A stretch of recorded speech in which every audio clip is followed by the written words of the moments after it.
Assalamualaikum warahmatullahi wabarakatuh. Hi everyone, welcome back to Her Season podcast with me and also Sela. Hello, Hi, I'm Sela. my co-host. Yes, I'm for back today. here to yapping. Let's yapping together Okay. right now. Okay, so how are you, Sela? I'm feeling great, alhamdulillah. Tapi masih flu ya? Iyalah, cuacanya nggak enak. Ini banget ya, nggak enak banget. Perubahannya tuh ekstrim banget sih. Bener. Se-ekstrim apa ya kak? Ekstrim. Kondisi hati. Ekstrim perubahannya ya? Ekstrim banget. Okay. Okay, let's just moving to the next topic. Okay.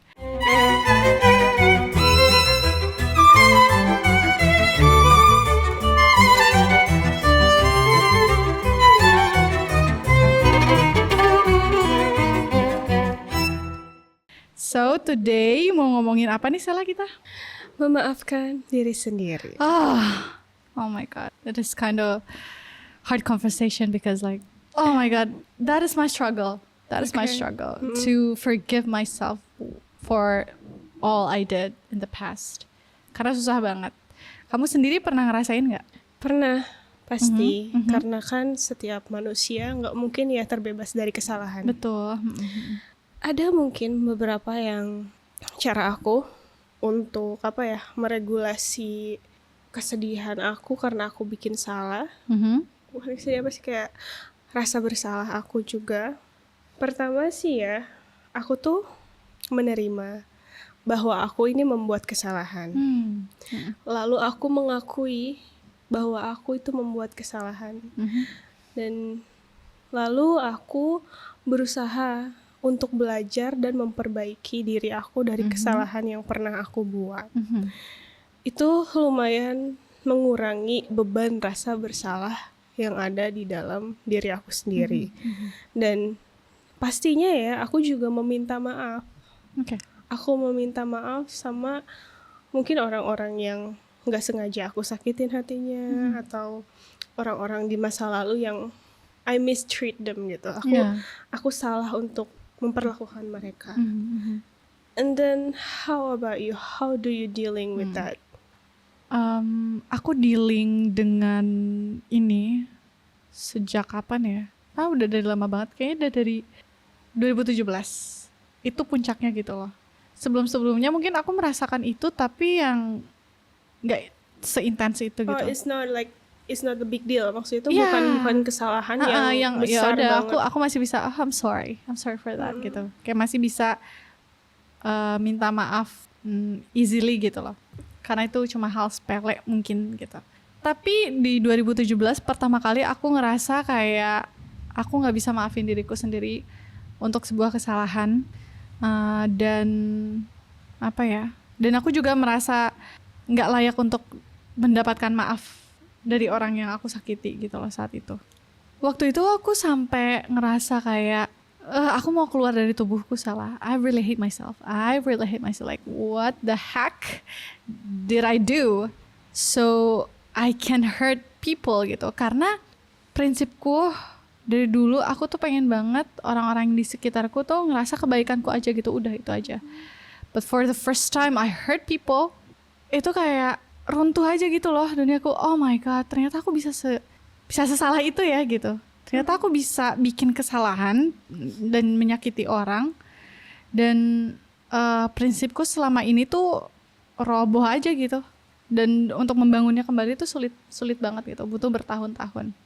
At that time aku sampai kayak mukulin badanku, Salah. Whenever I remind, aku keinget si kejadian itu, aku selalu mukulin diriku sendiri kayak, no, you don't deserve forgiveness. You don't deserve a happy life. You don't deserve a good life. No, Tina, gitu. Kamu setelah ini tidak akan melanjutkan hidup dengan tenang. Sampai akhirnya aku berani untuk ngobrol lagi sama orangnya yang saat itu berurusan denganku, and then everything is clear. Dan bahkan dia memaafkanku dan dia masih baik banget sama aku. Di saat itu aku mulai mencoba untuk memaafkan diriku sendiri, kayak okay Tina, it's okay, kita belajar dari ini, jangan sampai melakukan kesalahan yang sama lagi, and giving myself a chance to live better. Ya gitu. Tapi itu berulang lagi, walaupun dengan kesalahan yang beda gitu. Itu berulang lagi di akhir tahun kemarin gitu, di awal tahun ini bahkan gitu. Bahkan aku masih ngerasa efeknya masih kerasa banget sampai detik ini gitu. Imagine that, I don't know if you know this or not, tapi sampai sekarang kayak setiap kali aku berdoa gitu ya, aku sholat, aku berdoa, aku udah gak pernah ngedoain diriku sendiri lagi karena aku ngedoain orang-orang yang aku sakitin.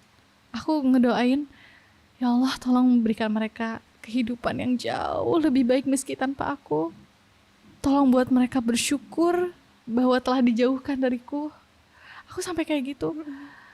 Tolong kasih takdir terindah yang bahkan mereka nggak pernah bisa bayangin bahwa itu tuh sudah tersedia dan terencanakan gitu loh. Aku tuh masih mendoakan mereka gitu loh, mendoakan orang-orang yang aku sakiti, sampai aku bahkan nggak punya ruang untuk mendoakan diriku sendiri lagi. I don't know if it is healthy or not. What about that?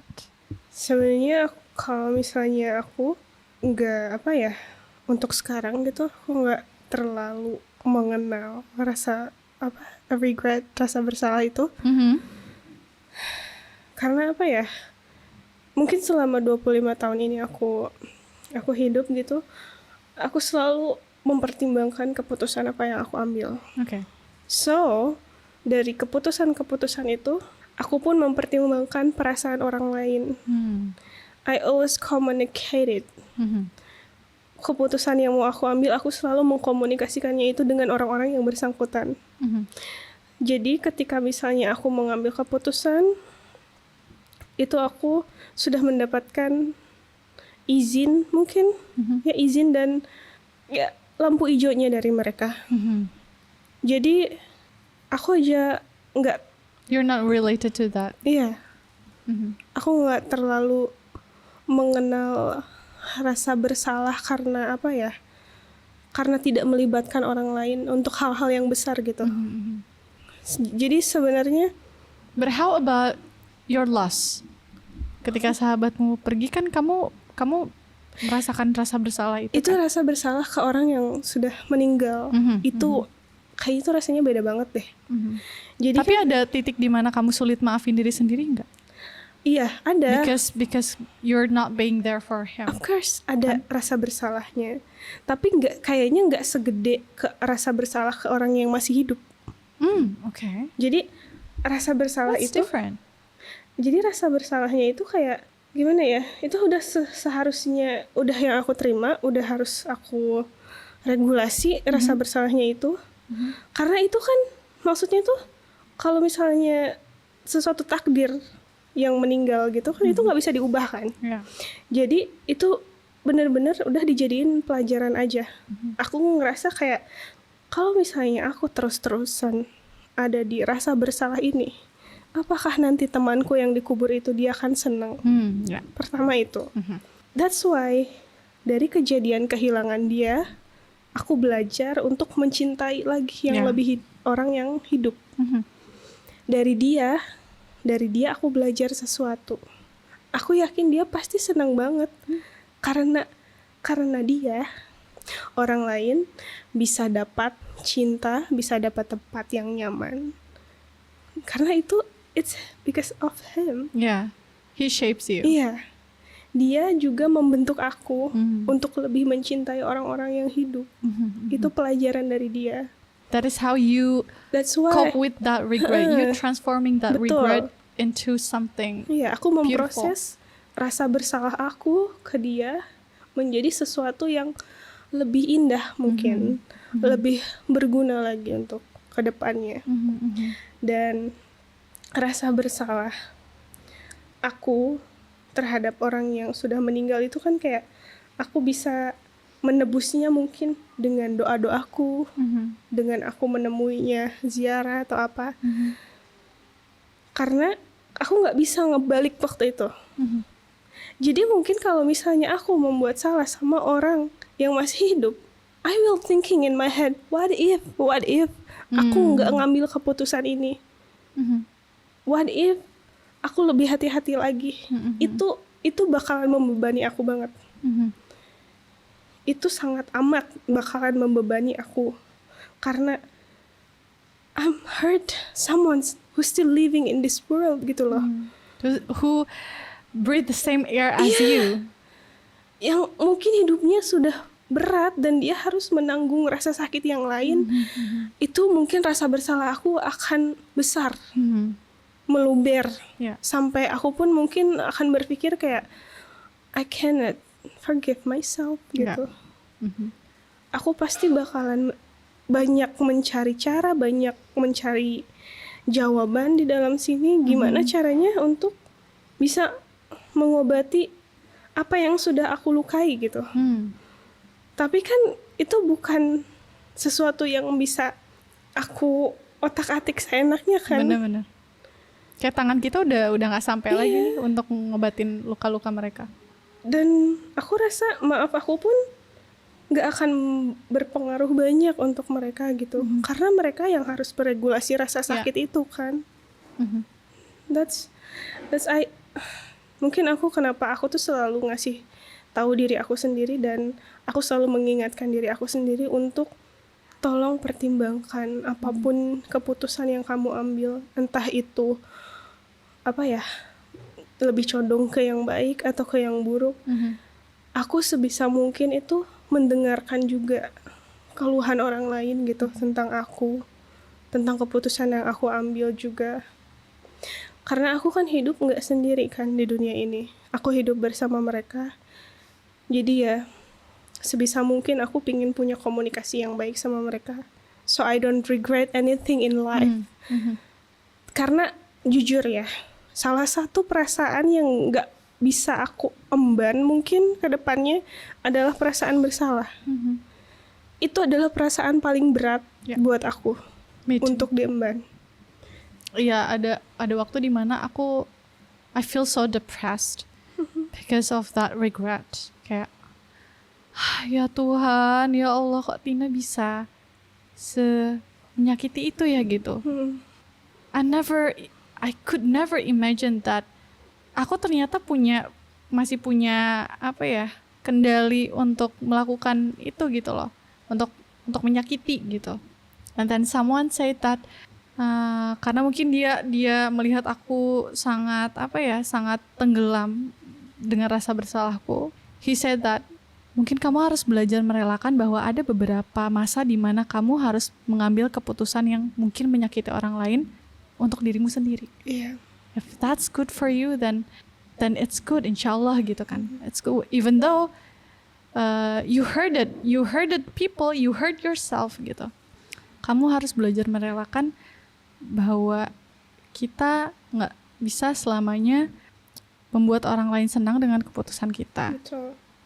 Gitu. Dan di saat itu aku mulai belajar untuk meregulasi itu gitu loh, meregulasi rasa bersalahnya aku. Sampai sekarang gitu I'm still learning gitu.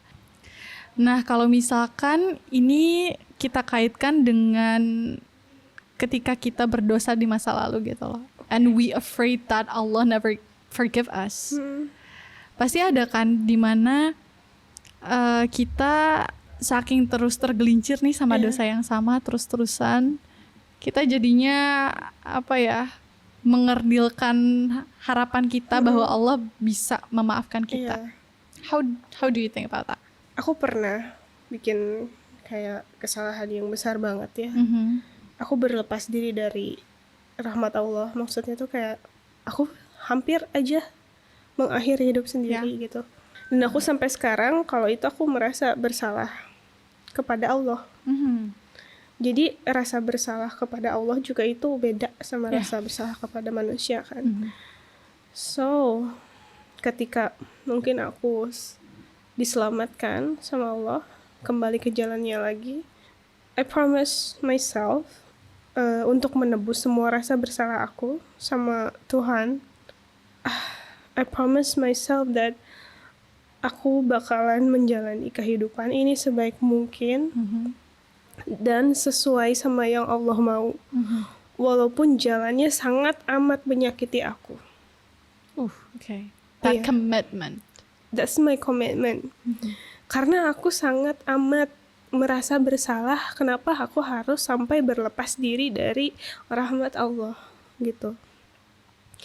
Itu it's something that I can describe. I don't know how to describe to people. Tapi itu memang salah satu kejadian yang bikin aku mungkin bahasanya semakin intimate ya sama Yeah. Tuhan gitu. Itu yang benar-benar membangunkan komitmen aku Iya. sama Tuhan gitu. Kayak spiritual awakening Iya, malah ya. kayak spiritual awakening, kayak ya Allah, kalau misalnya memang jalan ini adalah jalan yang mendekatkan aku kepadamu, walaupun sakit akan aku jalani, asalkan aku kembali sama kamu. Itu sih. Itu jadi di sini ada rasa bersalah kepada Tuhan, rasa bersalah kepada manusia yang masih hidup mungkin, sama rasa bersalah kepada manusia yang sudah Sudah meninggal. gak ada. Tuh, it's just a different buat Form aku. of regret Iya, ya. tuh benar-benar. Jadi ketika nanti aku mungkin dihadapkan dengan masalah-masalah lagi, aku tuh udah tahu konsekuensinya gitu. Kalau misalnya, jadi mungkin karena aku orang yang gak impulsif ya Iya. untuk mengambil keputusan. Different from me. I'm so impulsive. Jadi gitu. Jadi ketika aku mau mengambil keputusan, aku pertimbangkan itu. Because karena aku tahu diriku sendiri nggak bisa mengemban rasa bersalah. Jadi aku minta tolong sama Allah. Ya Allah, kalau misalnya nanti aku dihadapkan sama masalah-masalah yang berat, tolong aku. Tolong aku untuk meregulasi semua perasaan yang ada gitu. Entah itu sedih, senang, atau apapun itu, aku minta bantuanmu aja. Apa yang ada di dalam hati aku, itu nggak bisa aku kontrol 100% kecuali karena bantuan Allah. Jadi aku selalu minta tolong. Ya itu. Okay. Mungkin itu juga kali ya caranya aku tuh meregulasi perasaan-perasaan negatif. Kenapa bisa cepat atau gimana? Karena pertolongan Allah. Aku Of selalu course. minta sama Allah kayak, ya Allah tolong apapun yang mengotori jiwaku, kolbuku, yang membuat hatiku tidak tenang, tolong bantu aku keluar dari itu. Masya Allah. Oh, that's so great, Sela. Mungkin buat teman-teman juga yang ngerasa kayak putus asa ya, Sela. Karena aku sendiri sih pernah ya ada di titik itu dimana aku sebenarnya tahu rahmat Allah tuh besar sekali. Iya, betul. Tapi ya karena ketutup sama apa yang aku lakukan, dosa-dosa yang aku buat gitu, aku jadi ngerasa kecil gitu. Aku jadi ngerasa pintu maaf Allah tuh gak akan terbuka gitu loh buat aku. Dan aku yakin hampir semua orang juga pasti merasakan itu gitu loh. Jadi why mereka take a step back ketika mau udah dibuka ini jalannya buat kembali ke Allah, tapi they take a step back karena mereka ragu kalau Allah tuh masih mau menerima mereka gitu loh. Padahal tentu saja iya gitu loh. Aku bahkan pernah dengar ini hadis atau surah gitu, aku lupa apa, tapi intinya gini, kita tahu seorang ibu kasih sayangnya seperti apa kepada kita, sangat besar. Bahkan seorang ibu, misalkan kambing, induknya, dia tuh bahkan nggak tega untuk nggak sengaja nginjek anaknya gitu loh. Nggak akan pernah mau dan nggak akan pernah berani, saking ibu tuh berkasih sayang banget gitu. Nah, bayangkan bahwa Allah itu jauh berkali-kali lipat rahmatnya, kasih sayangnya dari kasih sayang ibu kita. And that is so real gitu. Ketika ngerasa gak sih kita udah salah banget nih sebagai anak, udah ngelakuin ina-inu, tapi tetap diterima gitu loh sama ibu kita, tetap diterima di rumah gitu loh. Walaupun mungkin dengan proses yang cukup panjang, tapi tetap diterima. Nah itu aja tuh bisa, ibu kita aja tuh bisa yang manusia gitu loh. Yang mungkin manusia akan lebih sulit untuk memberikan maafnya. Iya. Nah Allah tuh segampang itu, Sela. Betul. Ini bukannya menggampangkan atau menyepelekan, tapi saking besarnya rahmat Allah. Betul. Kayak kita abis bikin dosa, istighfar aja tuh udah dimaafin. Iya. Istighfar doang, Benar. and that one word, astagfirullah. langsung dimaafin gitu loh. Jadi there is no space for us to feel small ya. feel small. Enggak. Karena rahmat Allah yang membesarkan kita. Betul. Rahmat Allah yang memberikan kita kesempatan untuk terus berjalan lagi gitu loh. To give us space untuk be better. Kita akan selalu punya kesempatan di esok hari selagi kita masih dikasih nafas ya gitu. Allah masih mengizinkan kita bernapas, berarti itu artinya Allah masih kasih kita waktu dan space untuk kita memproses diri kita sendiri biar gak sama kayak yang kemarin. Kan gitu. Tapi memang ya, dari hablum minallah, hablum minannas, hablum minallak gitu, hubungan ke Tuhan ini sebenarnya kita tuh paling gampang minta maaf. Gampang banget. Karena maafnya Allah tuh luas banget. Luas. Beda ketika kita minta maaf sama manusia Exactly. yang masih memiliki nafsu atau ego atau apa gitu. Jadi sebenarnya kita nggak ada alasan untuk berlepas diri dari rahmat Allah. Aku selalu merasa, aku sebenarnya bukan aku yang ditinggalkan, bukan aku yang ditinggalkan, tapi aku yang meninggalkan Allah. Aku yang menutup diri dari rahmatnya gitu. Kita kadang ngerasa kayak Tuhan yang ninggalin kita, Allah yang ninggalin kita, tapi kita nggak sadar sebenarnya yang bergerak tuh siapa? Iya, yang bergerak. Yang keep moving on tuh siapa sebetulnya? Kita. Allah tuh nggak kemana-mana, diam aja, merhatiin kita, nungguin, nemenin. There's one interesting conversation.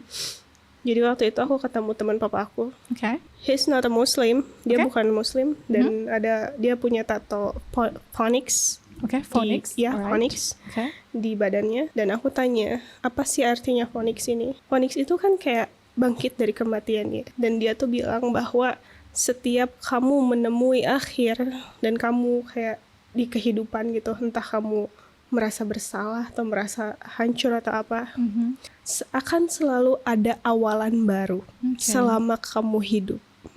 Jadi ketika kamu masih bernapas, jangan berhenti di situ. Oh, that's so That's deep, right? That's deep. Bahkan itu di ajaran lain ya gitu, bukan di Islam gitu. Yeah. Mereka memaknai itu gitu dengan sangat preciousnya gitu. Bahwa setiap hari adalah kesempatan kita untuk memulai yang sesuatu yang baru gitu. Ada akhir, tapi tetap ada awalan baru. Exactly. Selama kita masih bernafas. Exactly. Selama kita masih dikasih kesempatan sama Allah. Mungkin harapan aku ke depannya untuk orang-orang, kita bisa lebih mempertimbangkan keputusan apa yang akan kita ambil untuk kasus-kasus yang kita alami. Kita bisa mempertimbangkan syafaat dan mudorotnya untuk orang-orang sekitar. Apakah itu merugikan diri kita sendiri atau itu merugikan orang lain. Aku harap kita bisa lebih bijak lagi dalam mengambil keputusan ke depannya, agar mungkin ke depannya kita mengurangi lah, meminimalisir rasa rasa bersalah yang akan kita tanggung, betul. Dan buat teman-teman juga yang mungkin sekarang masih struggle sama rasa bersalah, kayak oh my god, di masa lalu tuh gue buruk banget, siapa sih yang mau nerima gue? Well, I'm still dealing with that too. Gak apa-apa. Actually, It's I'm still okay. dealing with that. Orang yang sudah mau mengakui dia bersalah dan meminta maaf, itu udah hebat banget. Bayangin berapa banyak rasa takut yang harus dia hadapi. Exactly. Berapa banyak cacian, makian yang harus dia terima gitu. You are brave. Yeah, you are so brave gitu. Kita belajar dari kesalahan kita. Lesson learned. Lesson learned. Biar circle-nya, pattern-nya nggak keulang lagi ya. Sekali nggak. We cut the pattern. It ends with us. Iya, kita keluar dari lingkaran itu. So, ya buat teman-teman semangat terus, semangat untuk menghadapi hari-hari berikutnya, awalan baru untuk kita, dan jangan pernah berputus asa dari rahmat Allah sih, itu sih betul. Gitu. Itu that's the point. That's the whole point. Karena itu yang bikin kita ngerasa lebih longgar dan ngerasa lebih diberikan space untuk mencoba jadi lebih baik lagi setiap harinya gitu. Dan lebih concern ke membandingkan diri sendiri kita ke kita yang kemarin, bukan sama orang lain. How good they are, how amazing they are, enggak, tapi gimana kita bisa sedikit demi sedikit melangkah lebih baik, entah itu nggak peduli apakah itu 1% lebih baik kah, 0,1% lebih baik kah, that's not matter, that it doesn't matter gitu. Yang penting ada beberapa persen yang kita tuh lebih baik dari yang kemarin. Because jangan putus asa. you're amazing. You are amazing. In your own way. In your own way. That's great, Sela. Okay. Terima kasih buat teman-teman yang udah dengerin dari awal sampai akhir. Makasih juga, Sela, for accompany me today. I'm so happy. And semangat terus buat teman-teman. Dan jangan lupa like, subscribe, and comment yang baik-baik tapi ya di YouTube channel Her Season Podcast. So guys, see you in the next episode. And bye. Assalamualaikum.